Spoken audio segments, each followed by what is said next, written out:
God, let them too know that one day they'll have to stand before you and give an account for the deeds that are done in their body. God, we just pray right now that everything that's done and said would be decently and in order. God, we just pray right now that your will would prevail. In Jesus' name. And the people of God said amen.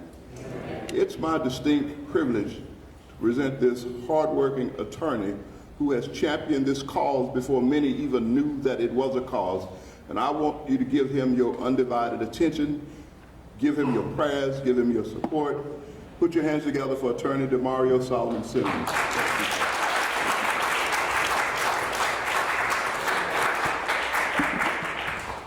Thank you so much, Reverend Mays, and the rest of my team that are here. Please come up. It's good to see so many people out. I must tell you, we were not hoping or planning to have to see you under these circumstances to deal with such a difficult decision, a hurtful blow to our quest for justice, not just for Greenwood, but also for black people throughout this country, because that's what this case was about. But before I say anything else, I definitely want to honor our 3 known living survivors, and I have a statement that they would like me to read on their behalf. They're not going to be here today, but we're talking about 109-year-old Leslie Benefield Randall. Do y'all need this? 108-year-old Mother Leslie Benefield Randall. 109-year-old Mother Viola Ford Fletcher. And 102-year-old Uncle Hughes Van Ellis. I've distributed this statement from them to the media, and there may be some other copies available. But this is from these 3 survivors. It says, after taking our case under advisement for the better part of 2 years, and originally permitting the case to proceed just a year ago, Judge Wall strikingly backpedaled on her prior order, permitting us, the 3 living survivors of the massacre, to proceed with our public nuisance litigation, seeking justice for the continuing harms of the massacre. Without a doubt, Judge Wall failed to review this case within the scope of well-established black-letter Oklahoma law. We were forced to plead this case beyond what is required under Oklahoma standards, which is sadly a familiar circumstance when black Americans ask the American legal system to work for them. And now, Judge Wall has condemned us to languish on Oklahoma's appellate docket. But we will not go quietly. I'm going to say that again. But we will not go quietly. We will continue to fight into our last breaths. Like so many black Americans, we carry the weight of intergenerational racial trauma day in and day out.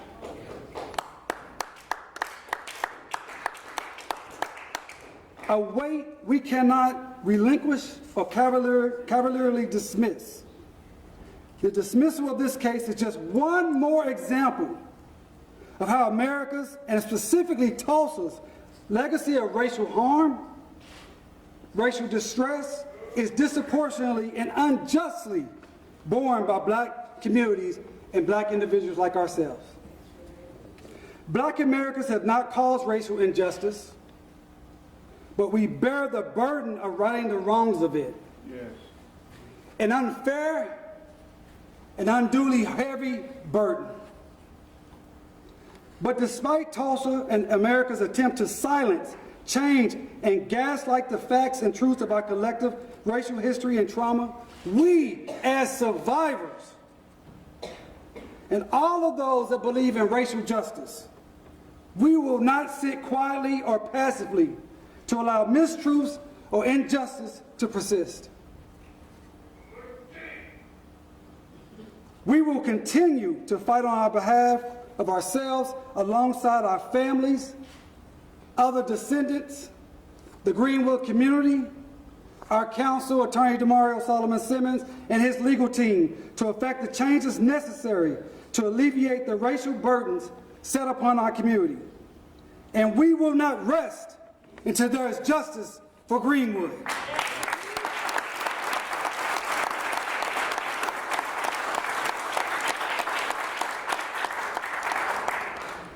So I must tell you, when we got this decision, when we found out about this late Friday night, it was a hurtful, difficult blow. One that we did not expect. We did not expect this because, one, the law is on our side. The law is very clear that a public nuisance that is continuing, you can move forward. Secondly, we did not expect this because in Oklahoma, the standard to get past a motion to dismiss is extremely low. All we had to do was plead facts and then have the opportunity to do discovery and have a trial. And thirdly, as Michael's going to say more about this, most importantly, we didn't expect this because last year, Judge Wall said we could move forward. And so when I had to make that phone call to my clients on a Friday night because I didn't want them to hear about it through the news the way I did. And the question was, how can this happen? She said we were moving forward. And we don't have a good decision, a good reason for that. Because as of today, as of this time, we have not seen a written order. It seems every time black people seek justice in this community and this nation, the goalposts are moved. Because in May of last year when she said we could move forward, and then in August of last year when she wrote the order and kicked out some of our descendants in this great church, we felt like that was unjust, but we decided to move forward based on what she wrote. And we conformed our case bill to what she told us to do, basing it on property, and yet we're still kicked out. But the good news,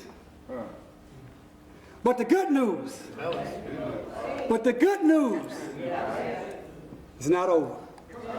It's not over. It's not over.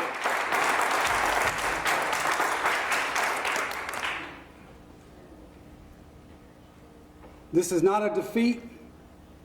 This is a hurdle. You know, I grew up in a church like this.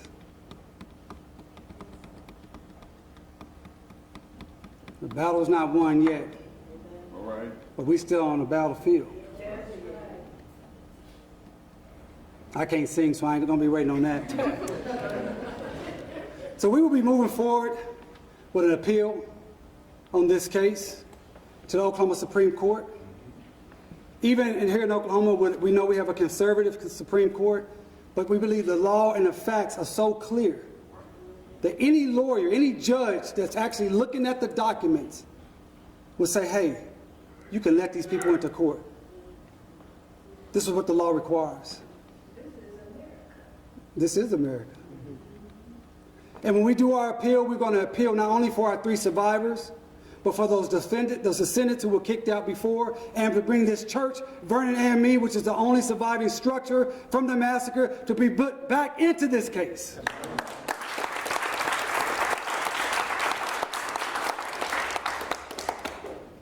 And we're also calling upon, once again, the federal government, President Joe Biden, who came here 2 years ago. That's right.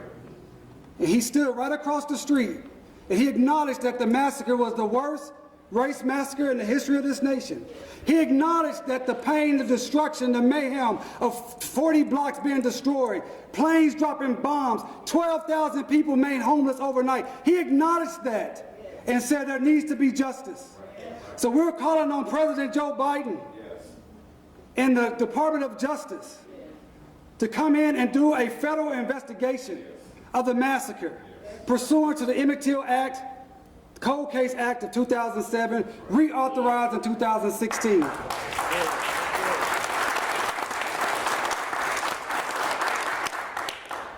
That can be done today.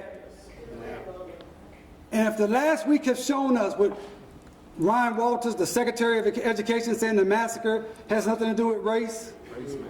Race massacre has nothing to do with race. With a judge kicking us out on a late night Friday night without any real understanding of why at this point. And just recently, the mayor of this city, G.T. Bynum, saying that he's happy that this case was dismissed because he doesn't believe any Tulsans have gained from the massacre. It's not about what Tulsans gained, it's what people like Regina Goodwin's family and the descendants and survivors lost during the massacre.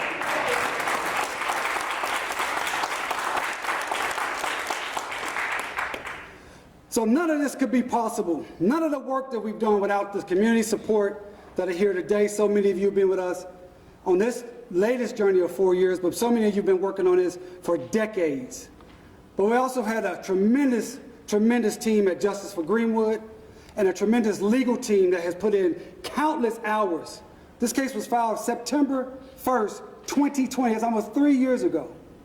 And I'm blessed to have some of my team members here and some of the lawyers who've worked tirelessly on this case.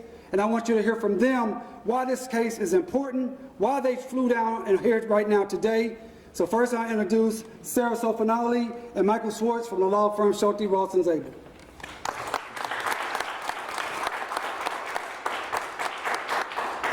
As Demario said, I'm from Schulte, Rawson, Zabel in New York, and we think this is an incredibly important case.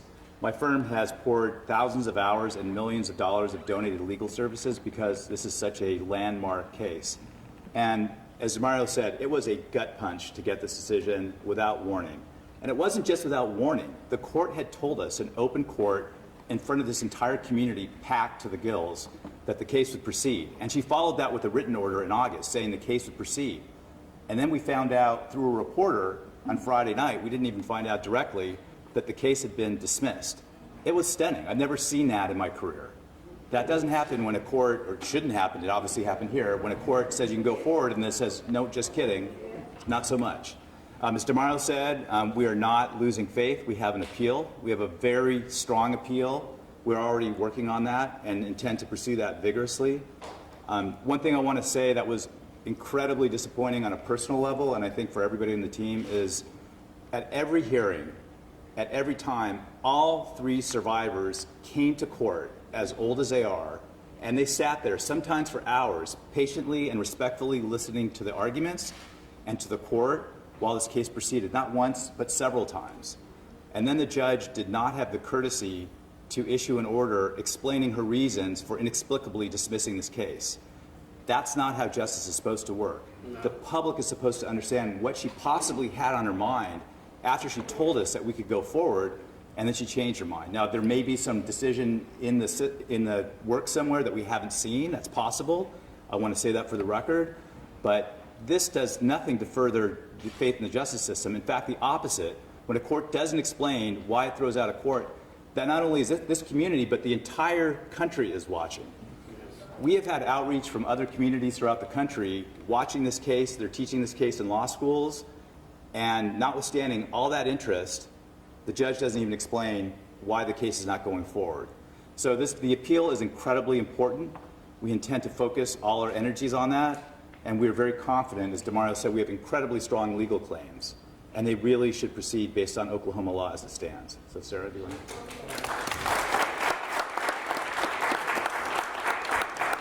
I can only echo that, first of all, it is such an honor to be standing here next to Demario and this legal team and in this community.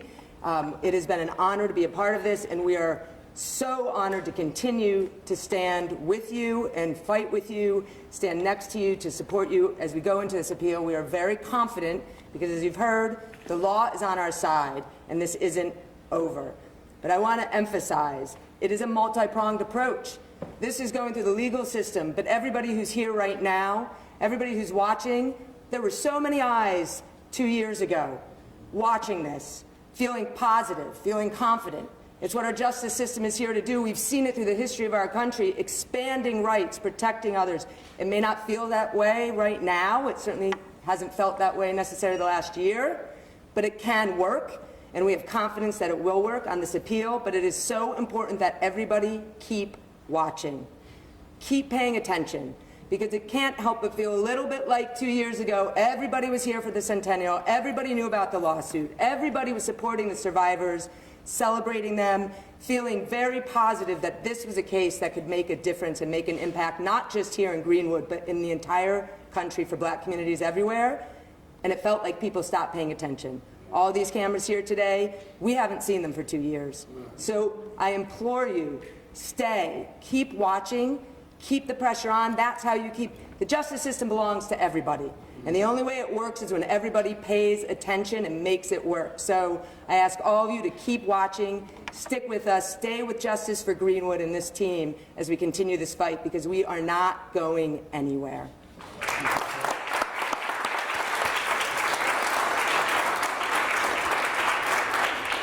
Next, you'll hear from two additional members of our legal team, but before they come up, I want to just recognize Representative Regina Goodwin, who you will hear from, our state rep.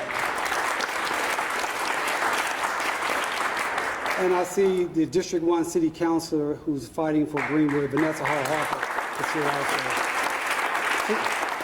Next election, you'll hear from a couple other co-counsel, Cordell Cephas and LaShandra Johnson from Johnson Cephas Law Firm.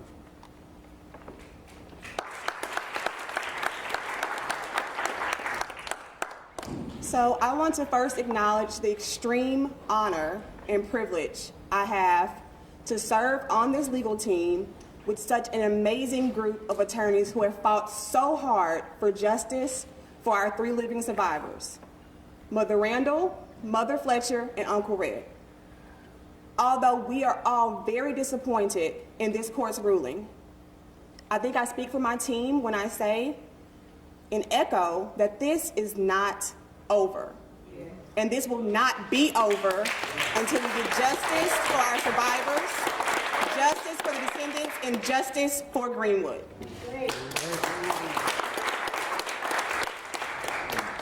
I'm also going to echo those sentiments, and I'm going to say this to this community, to our survivors, to our clients.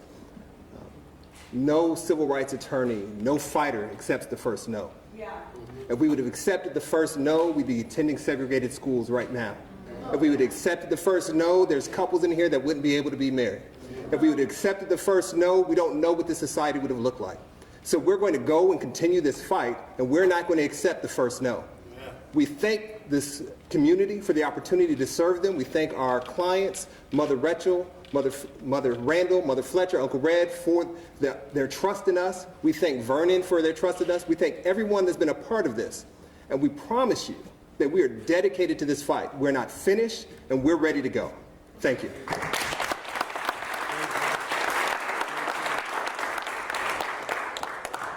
We call them our young guns. You see why.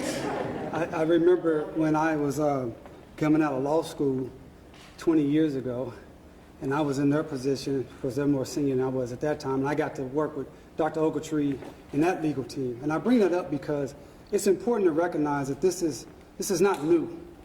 And the reason I have this picture here, if I could just hand that to you. And I think as we bring Regina up, who's a descendant, I want to just highlight this picture because I want to make it very clear that this community's been fighting for 102 years. As Cordell said, we didn't take the first no. This is B.C. Franklin and his law partner, practicing a few days after the massacre in a tent, filing lawsuits against the very people that just burnt down their community. This is who Greenwood is. We don't stop. We will continue to fight. And I think about that, make sure it's clear. We stand on the shoulders of so many, I see you, Joy, so many descendants and those who have moved on, who have made this fight. Otis Clark, Miss Hooker, so many more who has fought this fight. And we have descendants like Regina Goodwin, who you're going to hear from, who are still here fighting this fight. We will not stop until there is justice for Greenwood. Regina Goodwin. Attorney Solomon, thank you. I love you. Love you too. So I'm so glad you brought that up because I was just saying that this is our third go-round. And we go all the way back to 1921 when we talk about Buck Colbert Franklin, who you see pictured. And it was then that I'm a descendant of race massacre survivors, and there was James Henry and Carly Marie who went to the courts then They weren't too late. They went in 1922. But they were rejected outright. So they couldn't say, oh, you came too late, statute of limitations ran out. They were just wrong then. And then in the early 2000s, as I remember seeing DeMario with Attorney Charles Ogletree, and my Uncle Jim Goodwin, a number of, at that time, Johnny Cochran, it was a dream team of folks, Michelle Roberts. And they tried it again the second time. And they didn't make it that time, and they were still right.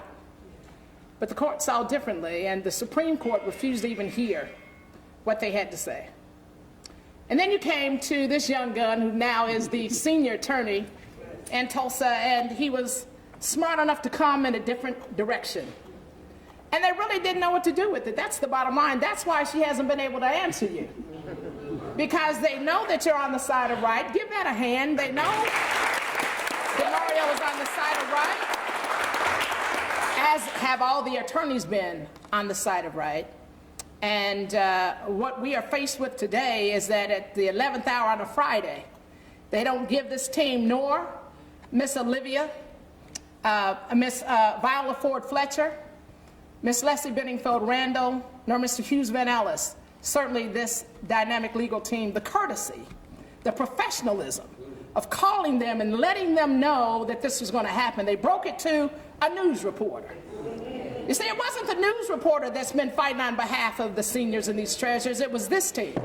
It's this team that's been in the courtroom. So at the very least, you would think that Tulsa would be able to have some kind of consideration, but not the Tulsa that we know, and not the Tulsa that continues to show itself. Unfortunately, you see, it's the court that holds the key and the cage of justice. And we've been waiting for 102 years for them to unlock it. How crazy is that? And then we have to think about all of the folks and what they lost, right? Lives lost. Folks were murdered. Folks having difficulty saying that racist white folks murdered black folks. That's history. We can't run away from it. Black folks, white folks, red folks, yellow folks, we can collectively have that history and talk about it.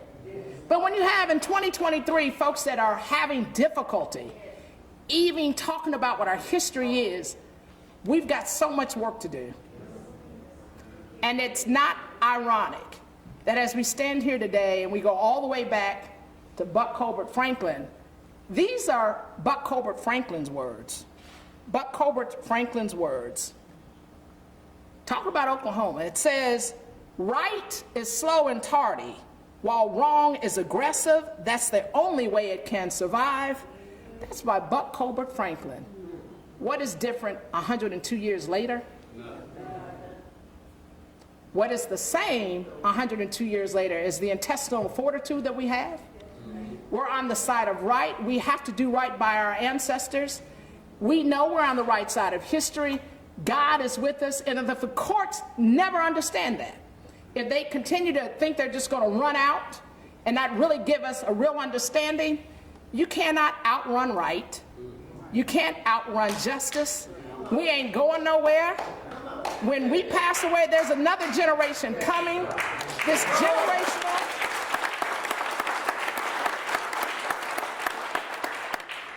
generational injustice, yesterday, today, and tomorrow, will be met by generational right. We ain't going nowhere.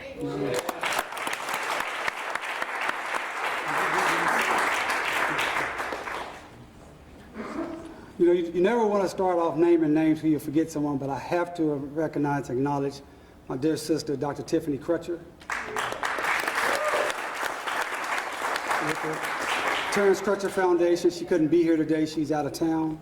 But she called me right beforehand and said, hey, you know, I'm with you guys in spirit. I know she's watching on the stream, so definitely want to recognize her and so many others who have been at this fight.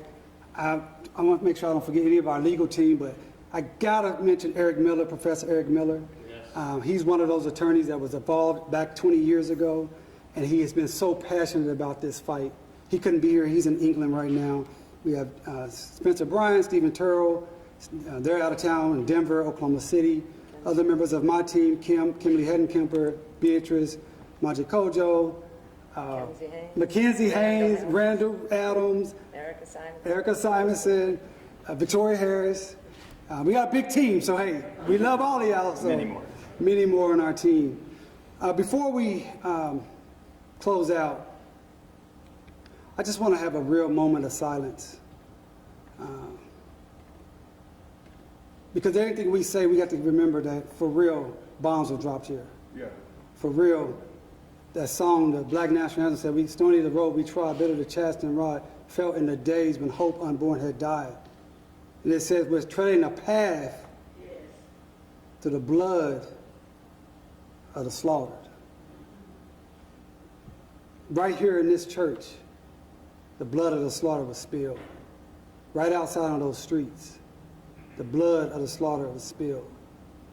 And what this decision tells us, we won't stand for, but what it says in America, we can know black blood is spilled. We can know black bodies are buried indiscriminately. We can know that black homes are burnt down to the ground. We can know that black people are hung from trees. We can know that black businesses are burnt down. We can know that. We can acknowledge that, and we can say, so what? We're not going to do anything about it. That's what this fight is about. It's more than Greenwood. It's for black people throughout this nation. So as you do your moment of silence, I want you to think about what it was like on May 30th, 1921. And then what it was like on June 2nd when people emerged from this very building to see the devastation that our survivors talk about.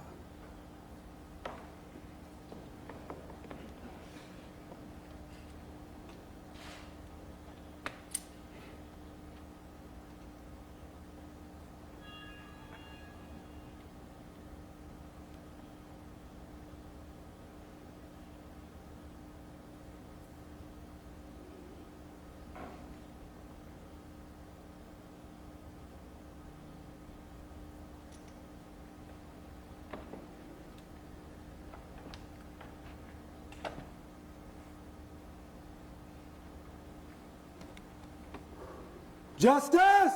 Greenwood. Justice! Greenwood. Justice! Greenwood. Justice! Greenwood. Justice! Greenwood. Justice! Greenwood. Thank you. We love you guys.